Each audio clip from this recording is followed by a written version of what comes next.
Now, finally, back to where we were. There's lots more to be said about this very interesting and obscure business of the struggle between earth and world, which Heidegger never talks about after this in that way.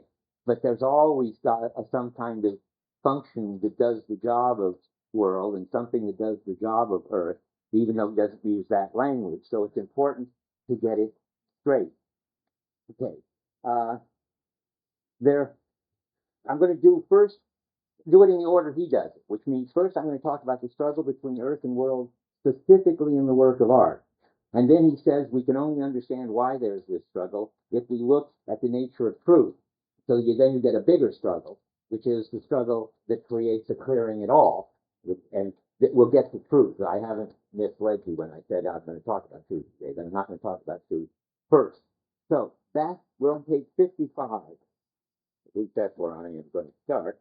And it's going to be all about this question of how the struggle between our art, how artworks set up a struggle.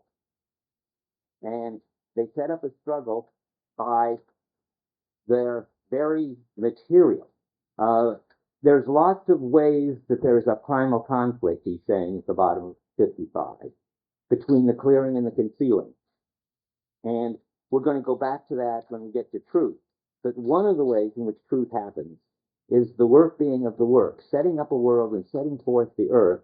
The work is the fighting of the battle in which the unconcealedness of beings as a whole, or truth, is won.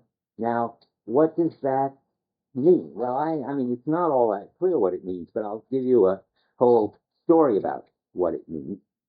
It seems to be in artworks that the fact that they're made out of stuff is what makes the struggle between earth and world. Remember, I said it in terms of poetry, that the poetry is made out of words and the sounds of words, and that the sound is very essential. And if you try to paraphrase the poem, you won't get the whole meaning of the poem. The meaning of the poem is intrinsically involved in two things you can't paraphrase. One, the sounds of the words, and two, that the poet has chosen le mot juste. I mean, not any old word. You can't go around with a dictionary and put in what the thesaurus says is what do you call it? A synonym for the words and still have what the poem's doing. So the fact that it's got this earth element that can't be made clear, can't be paraphrased, as I called it last time in Kuhn terms, can't be rationalized, is necessary to preserve the meaning of the poem. And now he goes on and he generalizes that to anything that anything is made out of. So he talks about on 46 that in equipment the material doesn't matter, he says. Those who know being in time know the whole story about how when you're hammering with a hammer, if it's all going well, the hammer becomes just transparent to you, and the more it disappears, the better the hammering. But by contrast, I'm about 10 lines down, the temple work in setting up a world doesn't cause the material to disappear, but rather causes it to come forth for the first time and to come into the open of the world's work. The rock comes to bear, tones sing, words speak, and so forth. It's interesting, by the way, I set it up so that we could figure out. I'm always surprised that he isn't talking about the sound of the words here. But he talks about how somehow it's the naming power of the word, which is the material side of it. That's odd. The only thing I can say is that's because of this mot juste business, finding the right word. I mean, it's the non-synonym part of the word that he must be thinking about there. Now, what happens then? Well, what happens is that there's a struggle between the getting clear and the material, it seems, on 47, he talks about it. The earth, I'm talking about the middle of the page now, the earth appears openly cleared as itself, only when it's perceived and preserved as that which is by nature undisclosable, that which shrinks from every disclosure and keeps itself closed up. And at the end of that paragraph, he says, to set forth the earth means to bring it into the open as self-secluding. And now I'm going to try to give you some examples again, try to give you some feel for what he could mean by that. One more general thing, the bottom of 48. He says, what relations does the setting up of the world and the setting forth of the earth exhibit in the work itself? And then he says that the earth, well, I'll just read it. This is just kind of review. The world is the self-disclosing openness of the paths of the simple and essential decisions in the destiny of the historical people. Remember, I kept saying that you want to get clear the work of art, or even like the Constitution to remind you, it's got in it the meaningful differences. It's got in it what is worthy and not worthy, what's just and unjust, and so forth. And for the historical people, their job is constantly to try to get that clear. And now we're going to talk about that in terms of the artwork. The earth is the spontaneous forthcoming of that which is self-secluded, sheltering, and concealing. And they struggle together at the top of 49. The opening can't endure anything closed at the end of the top paragraph, and the earth doesn't want to be drawn completely out into the open. By the way, at this point, I want to say, I looked up the German for the next sentence. The opposing of world and earth is strife. The German word is strife. Strife, if any of you know German, just cannot mean striving. That's just complete. I don't even think it's a mistake in translation. I think it's some copy editor made a mistake, because later there's lots of talk about strife and struggling, and they get it the same word right. But anyway, it's certainly struggle. So I haven't told you yet what that would look like. Well, and now comes my job. Remember, I'll keep telling you this. Go back to the phenomenon. Try to make up what it could possibly be that Heidegger has in mind when he talks in strange ways about earth and world and so forth. Okay, it looks like, and here's my story, what is dark and hidden on the one hand, and obscure and so forth, and on the other hand, what is out in the open and bright and clear, will be different from culture to culture. And how you draw the line between them will be different from culture to culture. And the struggle between earth and world in the work of art is going to give you something like the pattern or gestalt or style of the culture. There's an amazing and far-fetched interpretation, but at least it's an interpretation. For years, I had no idea what this thing called the risk, the struggle outline is. He says that it's the gestalt and so forth. I'm going to skip to 63. But what in the world content can you give that? I'm trying. I'll show you where I am. See, in the middle of 63, he talks about this rift. That they're going to translate that as the rift design. There's no good way to translate it. I mean, that's what it means. That's fine. The word isn't going to help much. The conflict is not a rift. Rift as a mere cleft rift open. It's the intimacy of the two, and they bring together. And let me just read that. The rift carries the opponents into the source of their unity. It is a basic design and outline that draws the basic features of the rise of the lighting of being. See, so that's what I think is tied up with the style of the culture. What the lighting of being and the open and the clearing and the style are all ways, remember, of describing that there is some way that ways things show up as, ways it makes sense to act and so forth. And he's talking about that again. The rift doesn't let the opponents break apart. It brings the opposition into measure and boundary into its own outline. And specifically, he talks about it in terms of gestalt on the next page. The strife that is brought into the rift and sets it back into the earth and thus fixed in place is figure, shape, gestalt. Truth, so we talk about truth being fixed in place in figure. Now comes the attempt to find some phenomena for that. Well, the story is that I'm going to tell you, if you can do better, I'm ready to listen and drop mine. My story is that in any given culture, the way the dark and the light, the hidden and the open struggle is going to look different, and it's going to express a certain style. So they say, for instance, that Greek temples are built to show a kind of tension in which the form seems to be struggling with the stone. And there are all kinds of interesting measurements to show that they don't use just straight lines, but the depth of curves, and the pillars are, bowed out and so forth. That's the reading is supposed to be, that there's this struggle going on. Well, contrast that with the Christian struggle. In cathedrals, there's the struggle between the rock and the walls, the dark rock, and the windows. And the windows gradually get bigger and bigger and win out more and more over the darkness. But what you get there is something like the darkness of matter and the light of spirituality are struggling. And that's very different than the Greek struggle. For one thing, it's perfectly clear which side you're supposed to be on, namely the side of the light. And here's a really interesting, far-fetched story. What would it be like for us? Well, for one thing, what would a work of art be for us? It's not easy to figure out what a work of art would be for us, because whatever it was, it would have to. When Heidegger thinks there isn't any sort of normal thing that's a work of art for us. Sometimes I think there couldn't be a work of art for us, but I think that. I was reading a man named Albert Borgmann, who's very interesting Heideggerian, and he doesn't talk about works of art, but he goes on and on about how it's so characteristic of our way of life, of our wanting to dominate everything and put it in order and get it under control, that we impose the national highway system.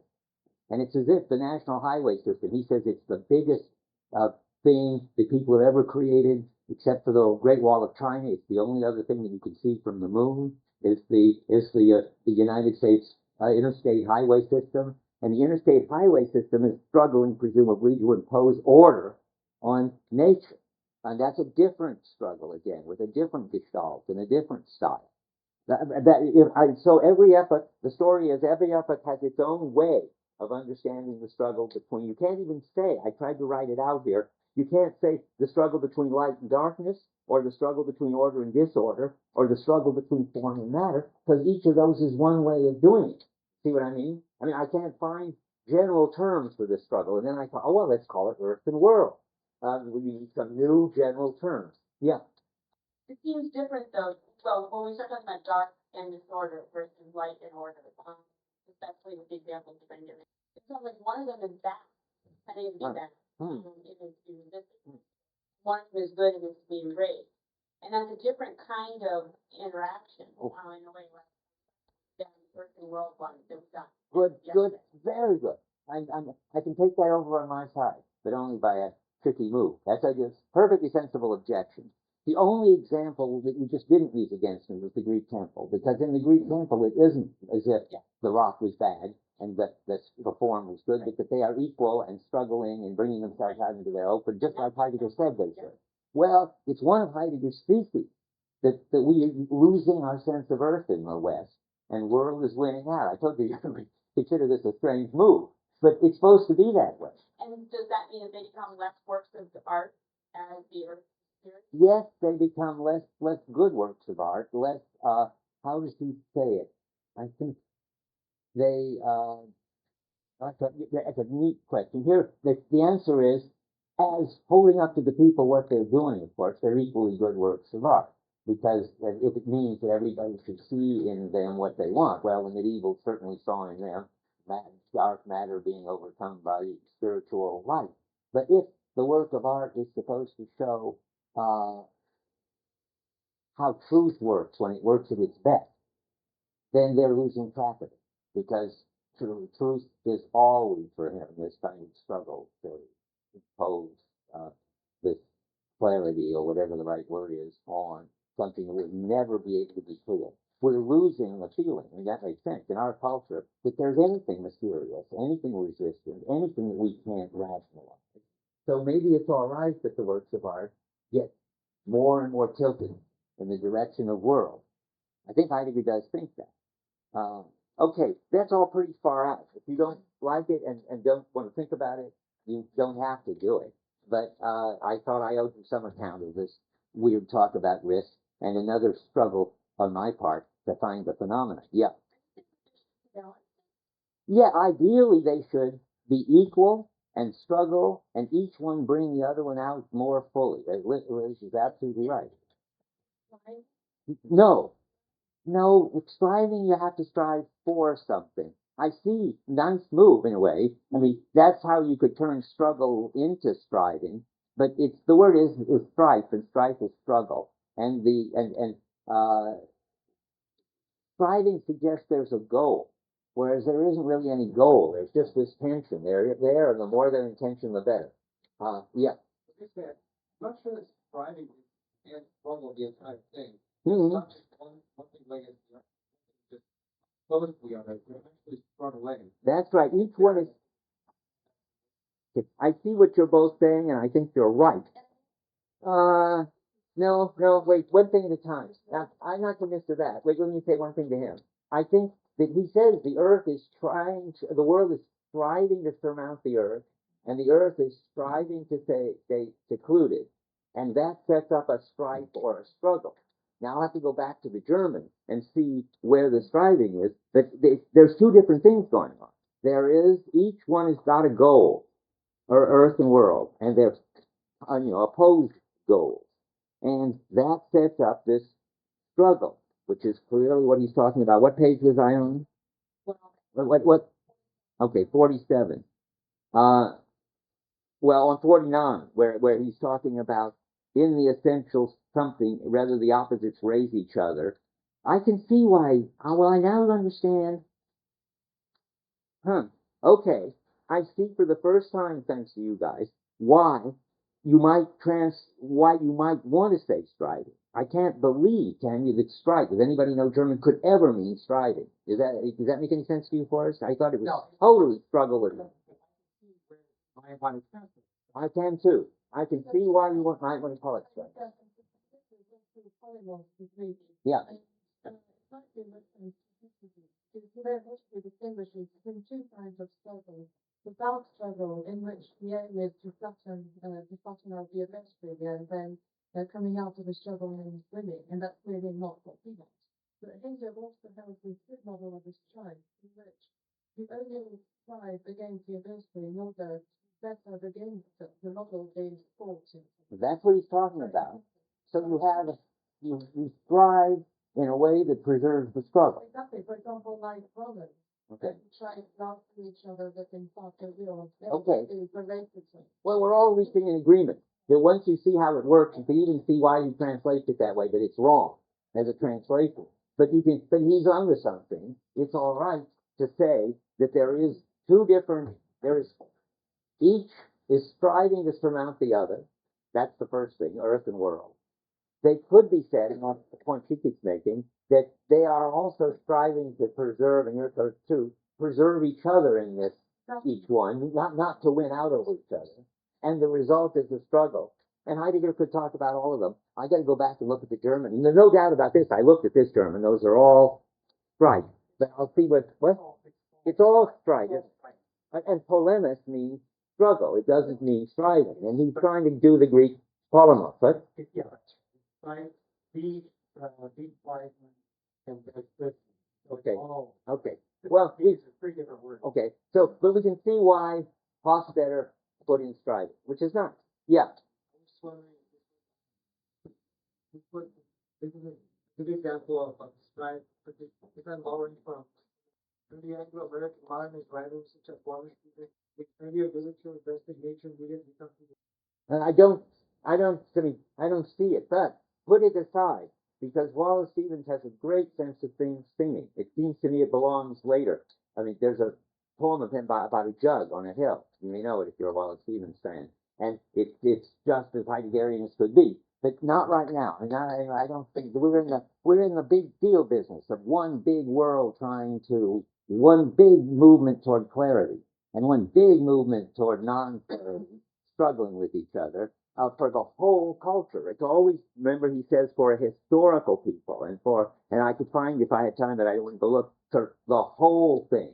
It's very important, I said last time, that the work of art, or any case of truth establishing itself, is trying to set up an understanding of everything.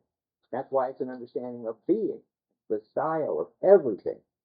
And we'll come to the Van Gogh shoes and to talking about the jug that Heidegger does when we're not talking about the style of everything anymore.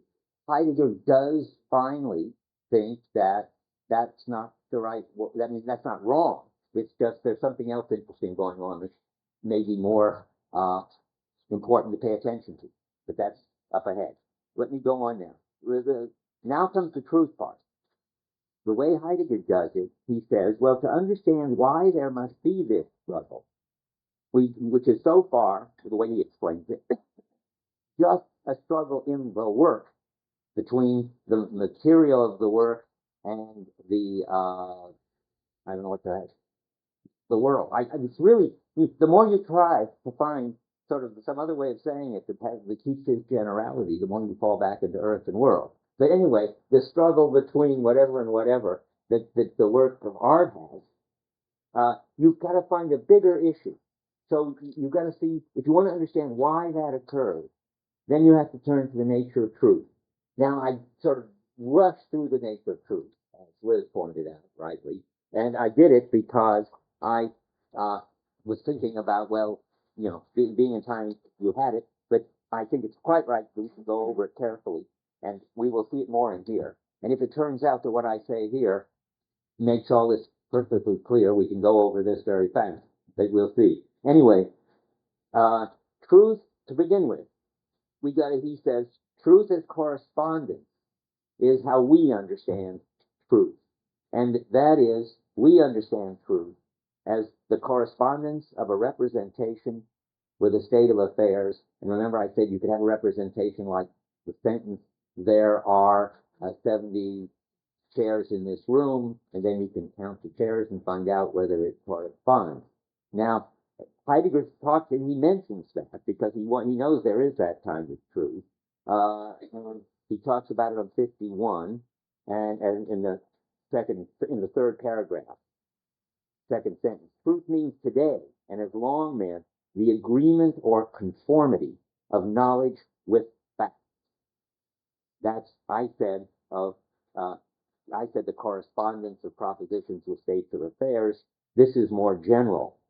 So truth could be also, you could remember something, and your memory could be true. There'd be a correspondence between a different kind of representation, namely your memory and some past way things were. But it's always agreement, conformity, correspondence. That's how we think of truth. And that, he says, presupposes a more primordial kind of truth, which the Greeks understood and called aletheia. That's the top of 51.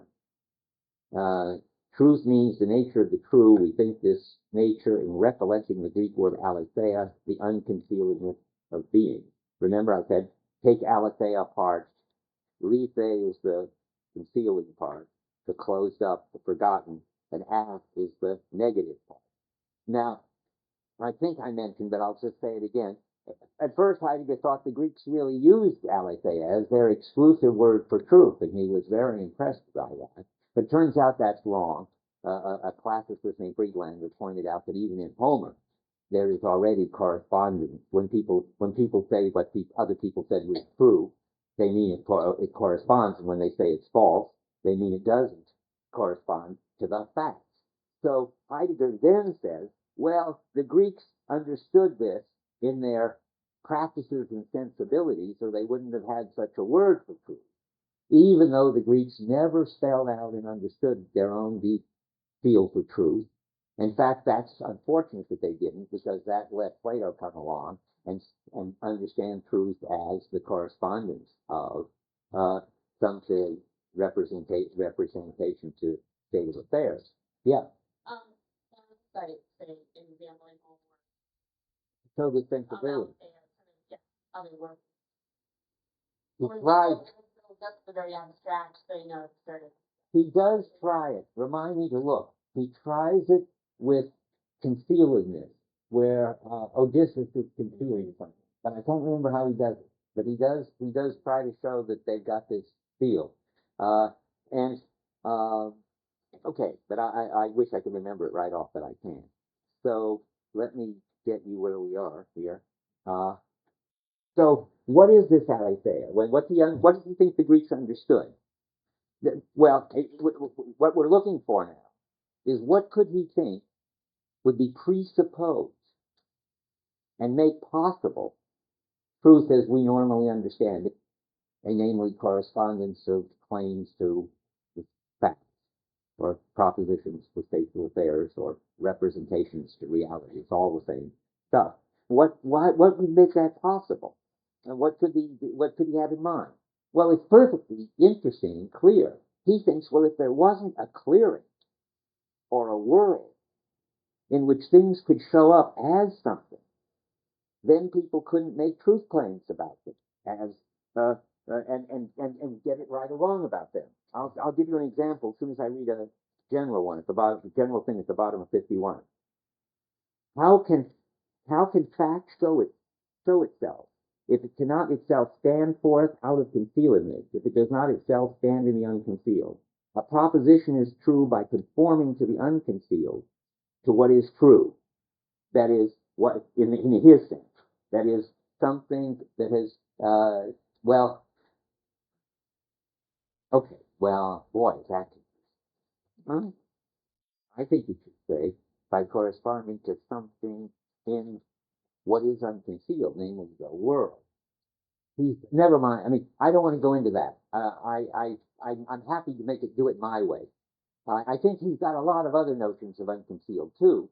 He's got a notion about dissembling, and he's got the notion that things can hide behind other things, and we can be mistaken about them. And he wants to bring all that in too, but I don't. Let me stick to my point. I'm sorry, I read that. But what I'm saying isn't wrong, and in fact, it's the main point. So, unless there's an open space in which things can show up as things, there can't be proof. And now, Heidegger claims this, and let's see if I have to read the middle paragraph. No, by the way, the middle paragraph of 51 is what I just said, that there's no reason to read it. The Greeks never explicitly thought about aletheia, but it was very concealed from them, but they understood it. Well, let me give you examples of what he could have in mind here. So you can only say true or false things, say, about God's plan, or about his creation, or the meaning of, say, the apple as a symbol of temptation and so forth, in a world opened up with Christian practices and style, in which things show up as produced by a creator and to tell us things in the book of nature, and then you can argue about what they tell us and say true or false things about them. Yeah. The impossibility? Yeah, like if there's no clearing for such a thing. Well, if there's no clearing, then probably be like the life of animals. For dogs, for instance, they wouldn't have a clearing. Yeah. Yeah, do I want to bring that in? Do I understand? Well, okay, the whole story about the picture on the wall is perfect. Well, let's try it. I mean, if you can, let me do mine first in terms of these worlds, which is what was on my mind this time. You can see the Christians would have their kinds of truth, and now utterly different than the truth claims in science. Now we go to a Kuhnian example. Scientific communities have practices, standards of evidence, standards of argument, and so forth. And then in that community, you can make truth claims like the electron weighs such and such, or so many milligrams, or whatever it weighs. There has to be in place all these agreed upon practices for measuring things and for repeating experiments and for checking out claims in order to make that kind of truth claim. So again, in Kuhnian language, you have to have what he calls the disciplinary matrix, which are the practices, the equipment, the general way of coping with things, before you can be in that make true statements in that field. Foucault calls this the business of being in the truth game. And hacking, you don't even know this thing, talks about the real thing is it's not being in the truth game, it's being in the truth-untruth game, which is right. I mean, you set up, obviously, when you set up one of these worlds and things show up as something, then there's the way you can make true and false statements about them. Let's see, I'm going to do Liz's in a second. So correspondence requires disclosing. Okay, for instance, there in Heidegger, there's an example of somebody who points to a picture on the wall and says this picture is crooked. And the question is, we can picture a bunch of practices in which that's perfectly right, and it means that it's not parallel with the floor or the ceiling or both, and it's true, the picture on the wall is crooked. But you can picture for somebody else who's a little different because they don't have a different understanding of being, but that's why I was staying away from this example. But in a kind of metaphorical sense, lives in a different world. Say an interior decorator who set it up so that everything is sort of postmodern apartment, so that everything is what we would normally call crooked. But for them, the picture is just right. And that's because they're in a different world. They're in a postmodern style.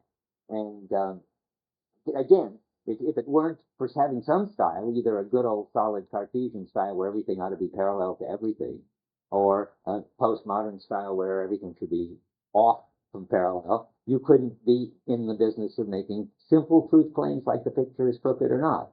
I like the example mainly because it isn't fancy claims like God's plan for us or science. It's supposed to be everyday claims.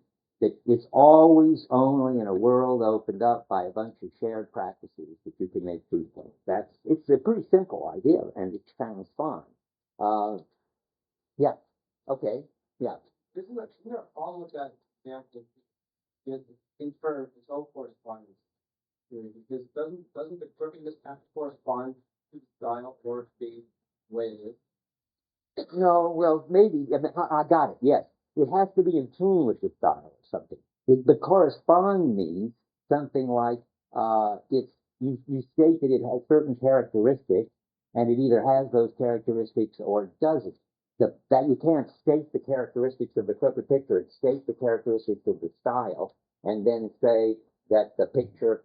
But you're right that there's some other word you need. And Heidegger loves this notion of being attuned to or being in sync with. You've got to be attuned to the postmodern way things show up before you can make this kind of claim. And therefore, there is something like correspondence in that, namely this attuned thing. But Heidegger wouldn't mind. Heidegger would say, okay, now we've got three things. We've got the style which opens up a world. We've got having to be attuned to that style, and you could get out of tune, and that would be, he even has words for this. What's I don't know if I can remember it. The directive, a funny word. But in an essay on truth, he talks about that you have to conform to the directive, and the directive is something like, I think, the style. So there is this other thing, attuning and conforming. And then both of these would have to be in place before you could make a simple claim and have it be true or false, namely, the picture is crooked.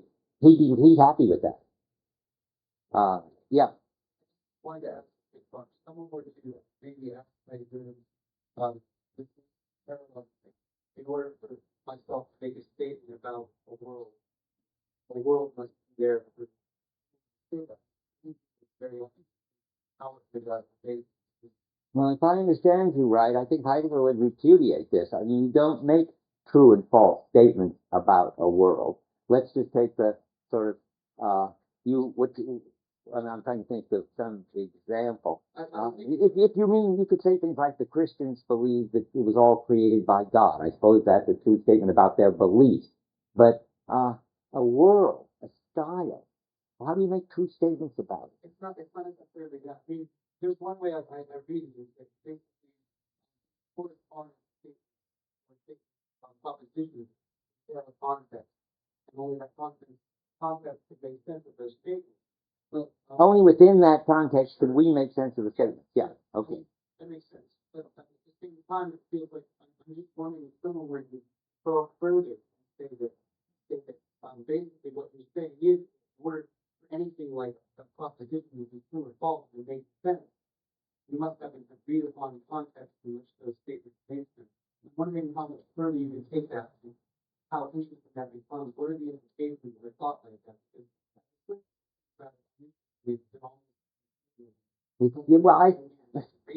It turns out to be hugely interesting only in philosophy where people have tended to forget it. Then when somebody like Searle, how many have had Searle in the background, which is similar? When Searle comes in with his notion of the background, he says you can't make a literal statement at all, except on a background relative to which, his example of whether a cat is on a mat, he could have done that. You can't even say the cat is on the mat in the Searle example, except against some shared set of background practices.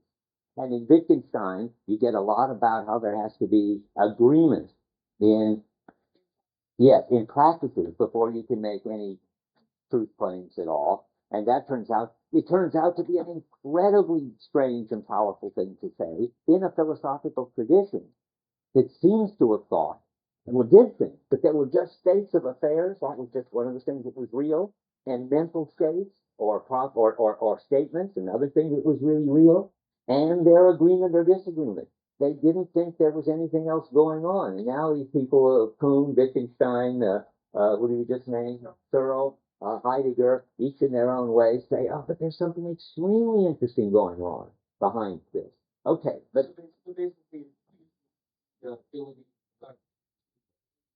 the idea that free flowing for if they really were kind of federated. Yes. Correspondence. Right. There are no free-floating facts, and there are no, and it also undermines the idea that there are literal meanings in the mind that correspond to those facts just in a vacuum. Okay, good. Let me go on. Let's see now what. Okay, now things get that was the easy part. Now we get to the double concealing that's involved in all this. So the correspondence theory requires the background practice. That doesn't seem yet like a big struggle story, but aletheia is disclosing. That means now we're going to turn to, and this isn't in Searle or Wittgenstein, I don't know about Kuhn, maybe in Kuhn, to the issue of opening up a world. It is, we said, well, the world has to be there, but that it has to be there because somehow it got done that there was a clearing. And so what does that mean? Well, then he's talking about that in very hard stuff on 54 and 55, which I'll try to explain. He talks about in that there's some kind of denial going on, and in italics, the denial in the form of a double concealment belongs to the nature of truth as unconcealment. So now he's going to try to talk about, and this is really weird and hard, and I don't understand it very well. If truth is unconcealment, as the aletheia says, if it's disclosure, then you ought to be able to say something about what it was. And it's a little like somebody over here who said, I want a counterexample of what it would be not to have a world. And I said, well, think about dogs maybe, but we didn't follow it up. Well, what would it be like not to have a clearing? And then sort of make one out of that. That's going to be the primal conflict. That's going to be the denial of the concealment. He goes on, truth in its nature is untruth. We put the matter this way to serve notice with possibly surprising trenchantly that denial in the manner of concealment belongs to unconcealment as the clearing. That is, there's got to be something there that you open up or make a unified bunch of practices make into a unified bunch of practices so that things can show up as something. And so, and what is that? Well, he says that it's a primal conflict on 55 between the concealing sort of forces and the unconcealing that's trying to open up the clearing. Let's see, I have some quotes just to tell you where we are. Lost this thing. The first paragraph on 55. Truth occurs precisely as itself in the concealing denial as refusal, provided truth occurs precisely as itself in that the concealing denial as refusal provides its constant source to all clearing, and yet as dissembling it meets out to all clearing the indefeasible severity of error. Well, it's all about how there's got to be something there, and there's a whole bunch of candidates for what could be there. I'm going to just read you one more thing, and then I'm going to talk about that. There is, at the end of that paragraph, the nature of truth is the primal conflict, which that open center is in which that open center is one, within which what is stands, so forth and so forth. Well, what is it there that you have to, that is a kind of, as he calls it later, a double refusal on 60? I'm trying to understand the double refusal, which is about 5 lines from the bottom of 60. In unconcealedness of truth, there occurs also the other arm of the double refusal. Well, here are my guesses. Okay. So there's something like what he calls in one place the dim confusion, which I think is one name for the non-clearing that has to be struggled against. And there's the dim confusion language occurs at the top of 74, a renunciation of all the dim confusion in which what is veils and withdraws itself. Now, I think there are lots of candidates for dim confusion, and I'm not sure which is the one we want. One is that there, at the beginning, when there was when the world, he has the picture in another book. World devolves upon nature. He's really very sensible and matter of fact. He doesn't think that there were worlds all along. There were Homo sapiens around, and they were running around in groups and hunting and gathering and so forth. At some point, their practices got organized enough to have in them at least equipment, and then they were ready for being in time. If anybody had been around to write it, and then they got so organized that they had a style and different worlds. Maybe that happens at the same time, but I doubt it. You can have, just occurs to me, equipment without landing, but then comes this big jump, supposedly, where you get very fancy equipment, and probably the style story. Anyway, the dim confusion could be the level before things got organized. And but I don't know if there would be enough of a struggle there, so let me try again. I think the big struggle for Heidegger is the struggle against something like the banal and familiar and ordinary, which makes it very hard to see anything new. And opening up a world and keeping it open has something like not letting everything become completely banalized. He talks about that someplace. I didn't write down the page number. The struggle with the familiar and the ordinary. I'm not going to spend a lot of time looking for it. I think it's right on those last pages. If I could find it in a hurry, I'll tell you. It seems like a very different struggle, obviously. I don't claim they're the same. The struggle to open a clearing in the first place, and the struggle to keep the clearing from becoming dim confusion again, where everything is so taken for granted that I don't know about that. Things still would show up as something. That's what happens. I'm not thinking you might have dim confusion. I think you're going to have something like orderly dogma or something, meaningless. Yeah, but it looks like they have good answers. Yeah, and but I'm confused about this. Yeah. Okay, I'm not sure it's going to help us, but I'm happy to have it. Thank you. I write it in. Because I could better get out of it, but you have to look at it. Well, where is it? Bottom 74. And we're not only the creation of, but equally preserving. So the work is the actual effect. I don't see it yet. There's a paragraph down setting into work of truth. Well, yes, but that's the unfamiliar. Wait, where are you? It might be the right place. The middle of 75. Up the unfamiliar. Yes, so it's up the unfamiliar. Okay, press down the ordinary. Okay, good. That's one of the conflicts. That's another way of looking at it. I'll come back to that. I don't think about that one right now. That's what happens, just let me tell you, when you open up a new world. I've seen that. There's the struggle when you get a world at all out of the dim confusion. There's a struggle when the world has become completely banal and you now disclose a new world. Then you struggle against that. Now, I think there's another struggle too, but I'm not sure that it's one of his, but I'm going to throw it in here because I think it would be a real struggle. When you're tending to have one world, then you're going to struggle against all the subworlds. I was thinking of Christianity having to struggle against the witches, the astrologers, people who like friendship. Augustine had lots of bad things to say about friendship. Because if you want the mainline practices of relating to God, and then you don't want the witches' practices, and you don't want the astrologers and friends get in the way if you love them too much of loving God, Augustine thinks, and so forth. So another way, it seems to me, so there's going to be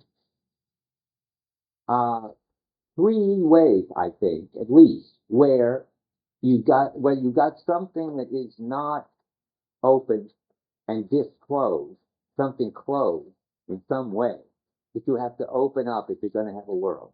There was the original dim confusion. You got to get rid of it if you're going to have a world at all. There's the banal world that you're in that you're going to have to get rid of if you want to disclose a new world. And we'll come back to that. And there's all the subworlds that you're going to have to struggle against if you want to have one unified world. Yeah. One is when, if the understanding becomes banal, is it still open to re-articulate that same understanding in a way that will Absolutely. make it Absolutely. that re-articulating or reconfiguring. Very good.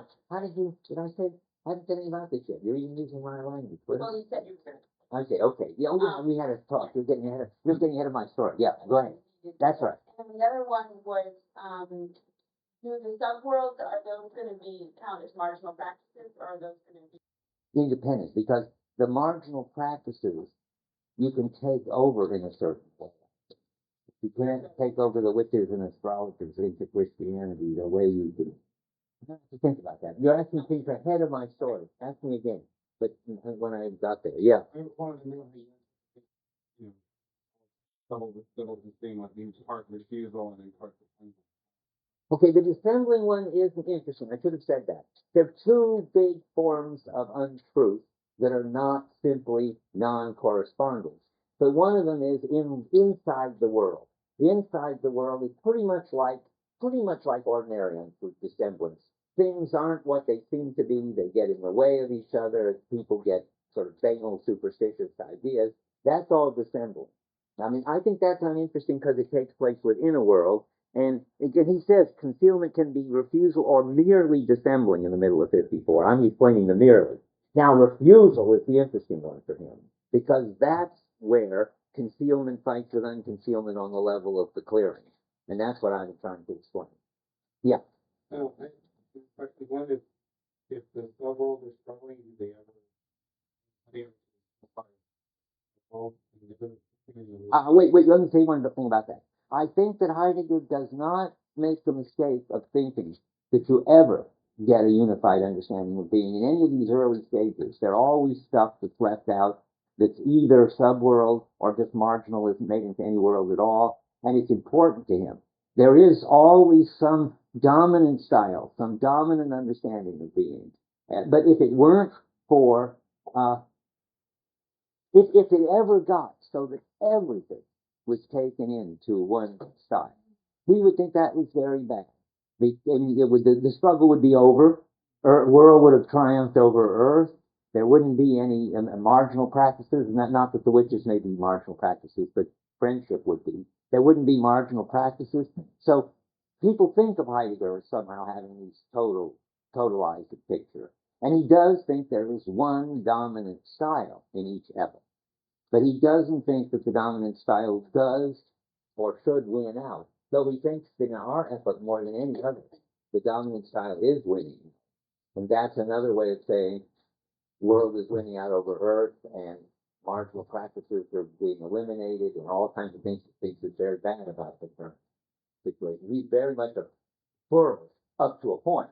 But pluralism within a very within some central organized understanding. Yeah. You want, no, go ahead. Well, I wanted to ask, I don't know, whether it was to say there is an understanding of being insofar as there is a dominant Yes, way of absolutely. doing it. Right. There are two things to say. That's what it is to have an understanding of being. I mean, that's so obvious to me that I haven't said it enough. If it's an understanding of being, then it's about everything that is.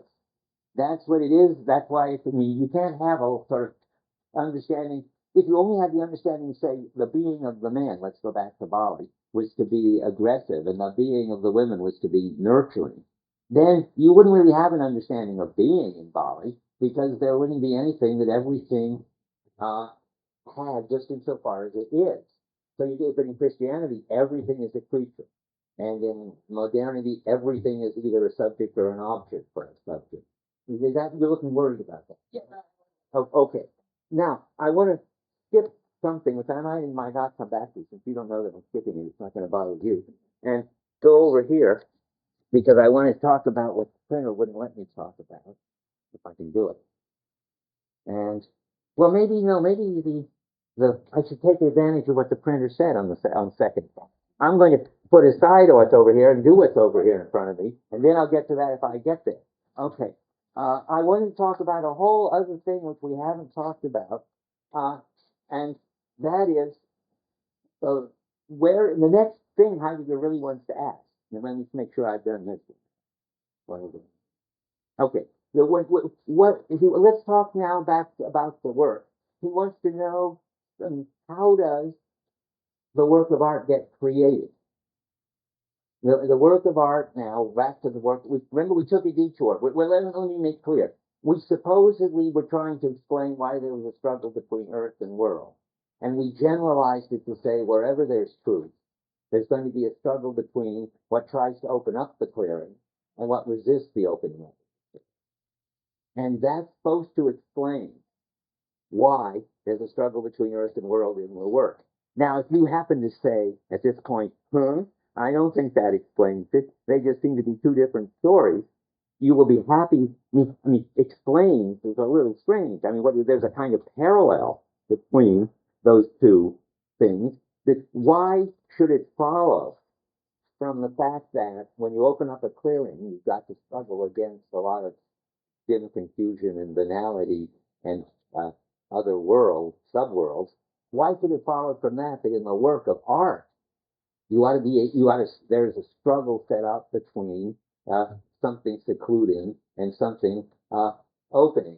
Well, I can sort of see why you think so, because the work of art is opening up a world, so why not? But I just think it's amusing that I gotta find it. Where he says that he's supposedly done it. He's asked this question, and now he gives you the whole story about art. Okay, but I know it's still part of this other one, and it's one of the things in the computer, but it's so much trouble to get it out of the computer. No, now here it is. It's the bottom of 55. It isn't, you're doing well, but it isn't in the text. I just want to say, he says, Earth juts at the bottom. Earth juts through the world, and world grounds itself on the earth. Only so far as truth happens, as the primal conflict between clearing and concealing. See, that's the answer to the question. And he writes in the margin, in German, not an answer. That is, so he's aware that this is a quick move between the two different kinds of concealing. The struggle between earth and world is a very specific struggle that the work of art sets up when it totalizes and out of the material that it's made of and so forth. But let me go where I was going to go. One of the questions he asks all through this, and I keep skipping it, and I feel bad because I think it will help you understand something if I put it in before I go to the final thing, which is how you start a new world, which is where Liz was going. Okay. He asked the question, well, where does the work of art come from? Is the work of art created? And on 61, or where does truth as the opening up of a world come from? It's part of the same question. He says, 61, the bottom paragraph. Truth happens only by establishing itself in the conflict and sphere opened up by truth itself. Well, we've just been talking about that. That is truth as disclosing. Because truth that is disclosing is the opposition of clearing and concealing, there belongs to it what is here to be called establishing. That is, establishing worlds, setting them up and preserving them. The truth does not exist in itself beforehand somewhere among the stars to descend among beings. See, that would be ontotheology. God had the truth and then he created the world using it. Or this is impossible for the reason alone that it is, after all, only the openness of beings that first affords the possibility of a somewhere, of a place filled by present beings. So he's asking the question, well, where does truth come from then? And specifically then he gets to the issue, well, what is the origin of the work of art? Which is the setting into, which is remember, truth establishing itself. Sorry, oh boy, did I say that wrong. No, not terribly wrong. Remember, the work of art is a special case of truth establishing. There are also statesmen and gods and martyrs and so forth. But so let's take the special case of truth establishing itself, namely in a work of art, and ask where does the work of art come from? Is it created by creators, by people? And then he says, and I think it's important to see how radical he is here. It's no coincidence he's taken the temple. Well, we don't even know who made it. He thinks that people making works of art are at best a kind of vehicle for what's really going on. On 56, it isn't where I think it is. Sorry about that. I see at the bottom, I guess. He says the work of art is created, but of course he's not going to go along with that. So that's a funny quote. What I really want is on 61. Let's see if that's right. Yeah, we did 61. Okay, let's try 71. Yeah, well, no, we're going to do the creator stuff, which is on 71. I want to get you on 71 to the place where he says in the top paragraph. I mean, it is preservers too. The preserving of a work belongs to its creativeness and so forth, but it is the work that makes the creators possible and that brings by its own nature the need of preservers. If art is the origin of the work, this means that art lets those who naturally belong together at work, the creator and the preserver, originate each in his own nature. What, however, is art? That it's the origin. I think we have to talk about that for a minute, because that's pretty strange. And let's just first give, as some people say, we want counterexamples of what he's not talking about. What he's against is obviously some kind of romantic view of the creator being a kind of genius who has new ideas and who brings them into the world. He's very much against that view. The middle of 40, he says, the work is to be released by the artist, by him, to its pure self-sufficiency. It's precisely in great art, and only such art is under consideration, that the artist remains inconsequential as compared to the work, like a passageway that destroys itself in the creative process. Well, that's nice, in a way. What he wants to say is, it's just, as I called it, a vehicle. The artist is just responding to something that needs the artist to sort of uses the artist. And it's so he's against altogether a view of genius. This is on 76. This is a neat sentence. All creation, because it's a drawing up as of water from a spring. That's a German pun. Schaffen is creation. Schöpfen is drawing up. He wants to say that it isn't a schaffen, it isn't a making or producing. It's drawing something up that's already there. And it's even more a kind of interesting pun in his head. I think he thinks that how you draw it up is to become a vacuum. I think he thinks that the more empty the artist is, the less the artist has any agenda, any sort of childhood traumas he's trying to work out, any whatever. The artist should be just the emptiest, most sensitive person to what's going on in the practices and what style change might be coming in and changing the practices. And so he says modern subjectivism immediately misinterprets creation, taking it as the self-sovereign subject's performance of genius. That's exactly what it's not like. It's like a vacuum that sucks into it what is in the spring, in this kind of spring. Let's see if I a little further. Poetic projection comes from nothing in this respect, that it never takes its gift from the ordinary and traditional, naturally. But it never comes from nothing, in that what is projected by it is the withheld vocation of a historical people. Well, now we have to understand where does it come from? That doesn't help much, the withheld vocation of a historical people. Well, at this point, I want to say that I'm going to read something in, that I'm going to give you the passages that support it. Well, because you want to ask the next question is, what is the artist sensitive to? If he's a kind of open, receptive vacuum. Well, as I said, and I didn't say it in these words, he's sensitive, I would say, to the marginal practice, to things that go on in the culture which are not ordinary and mainline, and presumably not subworlds either, but just unimportant aspects, unnoticed aspects of what's going on, sort of anomalies, you might say, in the current world. And that is a kind of reservoir that this vacuum-like artist sucks up. On 60, he talks about it. Truth is untruth insofar as there belongs to it the reservoir of the not yet uncovered, the ununcovered in the sense of concealment. Now, that's interesting because that's another form of concealedness.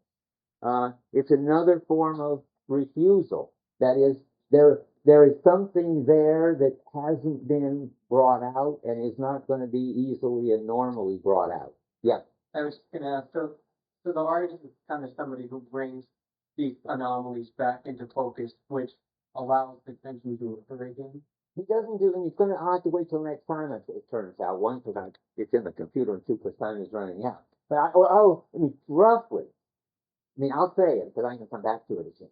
The artist, the greatest artist, which is the one who brings in a whole new world, does it by, this is the slogan, taking these marginal, anomalous practices, and hearing them, and making them central, and taking the central practices and putting them down and making them marginal. That leads to a reconfiguring in a new world. Yeah.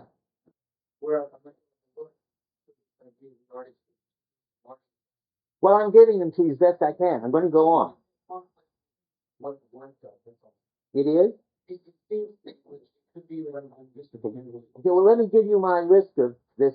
The openness has got to be... I don't think... But let me find the best because to go with them.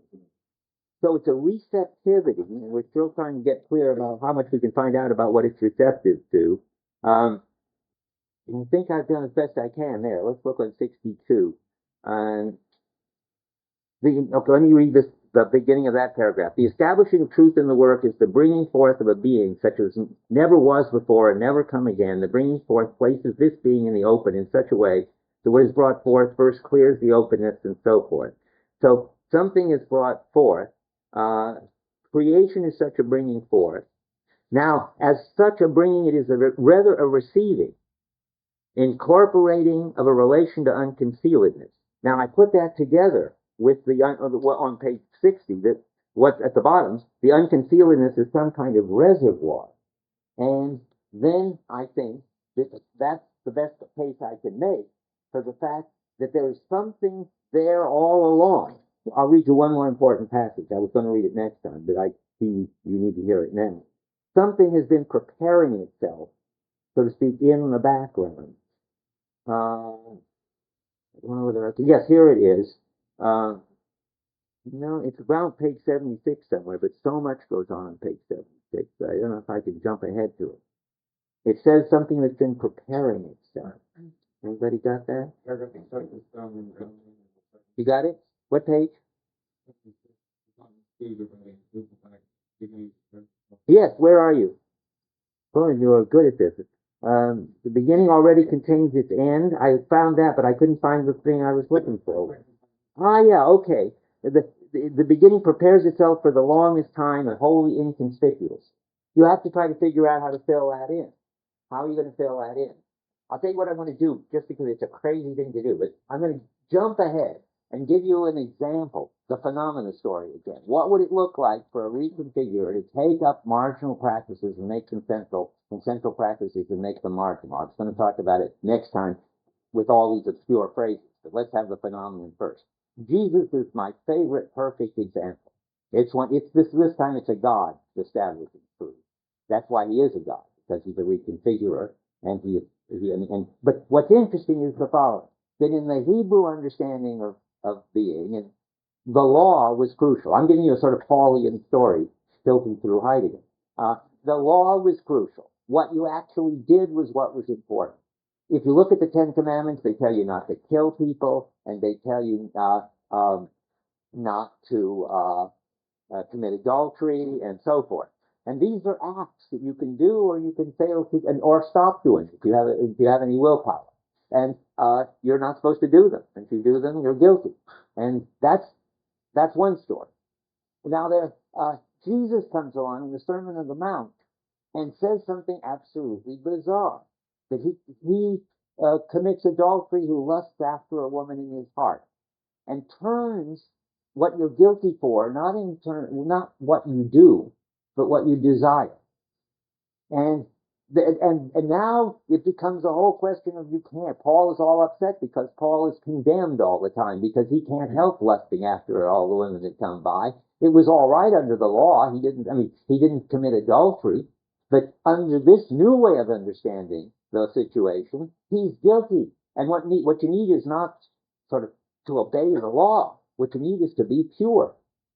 But you can't be pure by your own willpower. So now you need a savior.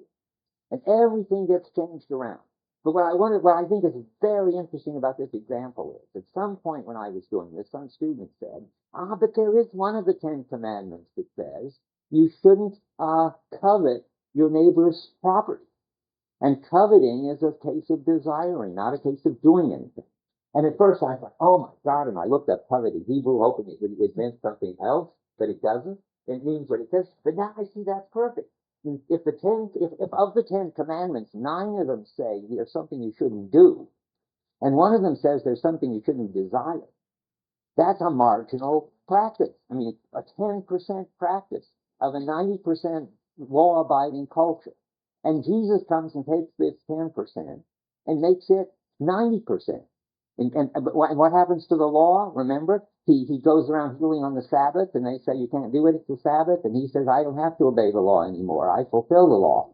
So the 10% get to be the main thing, what you desire. And obeying the law gets to be utterly marginal. And now what have you got? A whole new world in which people now understand themselves as desire beings. And their identity depends on what they desire, not on what they do. And things show up as temptation. And worthiness, unworthiness now becomes of a purity, impurity, saint and sinner line, and not law-abiding or not law-abiding. And Jesus has reconfigured everything. You get a last word. He opened up a space, certainly a moral space, but it's almost too big to be moral, because what it makes sense to do changes, what it is to be a person changes. I think probably when you figure it out, what it is to be a thing changes, so I have to work at it. And the dimensions of worthiness certainly change. So anyway, what I'm going to do next time is finish talking about the reconfiguring person and another kind of person who's an articulating person. Let me say one more thing, and then you can go. This book is very confusing, and I don't want you to be confused. Heidegger starts by talking about the temple. The temple isn't a reconfigurer. The temple focuses what's there already in the world. And then he gets to at the end, which is the hard part I've been trying to explain, he gets to reconfigurers, which don't focus what's already there in the world, but bring a new world. I'll sort these two out, give you passages, and then we'll turn back to truth in this thing next time.